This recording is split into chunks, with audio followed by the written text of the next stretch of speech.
የመጣሁት ያው ከስልጤ ዞን አለም ገበያ ከምትባል ከተማ። እሺ ውስጤ ጉጉት ነበረ።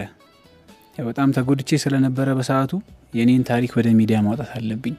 ይህንን ነገር ደግሞ ወደ ሚዲያ ማውጣበት መንገድ ያ ሰው አንተ ነህ ብዬ ስላሰብኩኝ ቀጥታ አዲስ አበባ መጣሁ እና በጣም ጭር ብሏል። ለካ በዓል መሆኑ ራሱ ረስቼዋለሁ። እኔ እጄ ላይ እጄ የመጣሁት የትራንስፖርትና ምግብ መበላባት ትንሽ ገንዘብ ነው ያለችውና ስልክ ያለች የሆነ ሰው አገኘሁና በእኔ ብቃ ማለት ፈልጋለሁ ምናምን አልኩትና አለኝ አሁን አንተ እሸቱን ፈልገህ ምናምን አለኝ። አሁን አላገኘውም ምናምን ተው እባክህ ትቀልዳለህ ምናምን ነገር አለኝ። አይ ባይሆን አለኝ እኔ አንድ ምክር ልምከርህ አለኝ።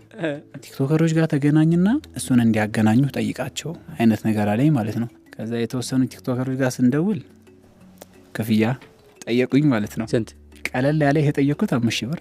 እኔ እንኳን 5,000 ብር ልከፍል እኔ በሰዓቱ ብስኩትና ሻይ ነው የምበለው ብሯ እንዳታልቅ ማለት ነው። በመጨረሻ ከ6 ቀን ምናምን በኋላ ብሯ አለቀች እጄ ላይ ያለች።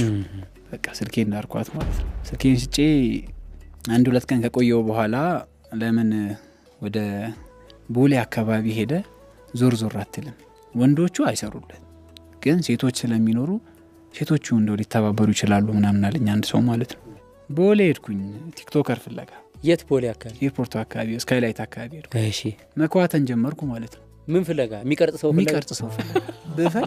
ብፈልግ የለም። ማገኘው ምንድነው የክፍለ ሀገር ሰው ፎቶ የሚነሳ ከዛ በቃ ተስፋ ቆረጥኩ መጨረሻ ላይ። በቃ ይሄ ነገር አይሆንም አልኩኝ። የሆነ ሚኒ ካፌ ነገር ነው አስፋልት ዳር ቁጭ አልኩኝ ማለት ነው። እሺ ከጀርባዬ ራቅ ብሎ አንድ ልጅ ብቻዋን ነው ቁጭ ያለችውና እሷ ብቻ የምትታይ ሌላ ሰው ምንም የለም። ልነሳ ብዬ እንደዚህ ከፍ ስል ዞር ስል እሷን አየኋት። እቺ ልጅ ቲክቶከር ትሁን አትሁን ከራሴ ጋር መከራከር ጀመርኩ። ቀጥ ብዬ ሄድኩኝ። እሺ እናትዬ እዚህ ጋር ልቀመጥ ምናምን ብዬ በትህትና ጠየቅኳት። ቁጭ በል ችግር የለውም ምናምን አለች። ቲክቶከር ነሽ እንዴ አልኳት። ከዛ እሷ የመሰላት ምንድነው እኔ ሌላ ቲክቶከር ሆኜ ቪዲዮ እየሰራሁባት። አይ በቃ አትድከም እኔም ቲክቶከር ስለሆንኩኝ እንዳቀርጹኝ በላችሁ ንገራቸው ምናምን አለች። አረ እናት እንደዛ አይደለም እኔ ቸግሮኝ ቲክቶከር ነኝ። በቃ ደነገኩኝ ቲክቶከር መሆኗን ሳቅ ማለት ነው። ደስ አለኝ በጣም አንድ ቲክቶከር አገኘው ማለት ነው ሴት። ከዛ ደስ ብሎኝ ተቸግሬያለሁና እንድትረጂኝ ነው ምናምን ነገር አልኳት። እኔ ብዙ ፎሎወርስ የለኝም ግን ቸግሮሃል እንደቸገረ ደግሞ ነግረኸኛል። በዚህ መንገድ እሰራልሃለሁ ይመቻል። ከዛ እሺ ብላ ሰራችልኝ እና ያ ቪዲዮ ያው ትንሽ እይታውም ከፍ አለ ታየ። ስንት ሰው ጋር ደረሰ ቪዲዮ?